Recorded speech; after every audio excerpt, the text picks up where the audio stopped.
Abdul Hannan files his nomination today for the SDPI party from the Sarvagnanagar constituency. Abdul Hannan, in talks with the media, said he is very confident he will win the upcoming Karnataka elections in his constituency for MLA candidature. He claims that the SDPI party worked hard during the COVID-19 pandemic, the DJ Halli riots and the difficulties around the hijab and halal meat issues. मैंने nomination paper मुकम्मल किया है, submit किया है।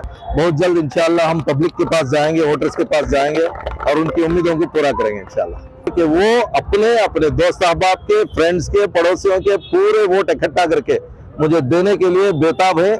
10 मई को आप इसका नजारा देखेंगे जरूर इंशाल्लाह। दलित भी, मुस्लिम्स भी, लेडीज भी, स्टूडेंट्स भी, उलमाए कराम भी सब मिलके इंशाल्लाह वोट करेंगे।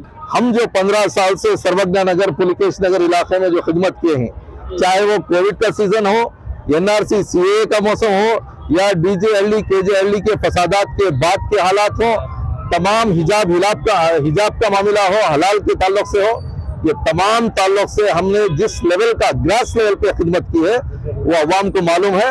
अवाम जरूर हमारी तरफ मुतवज्जा होगी।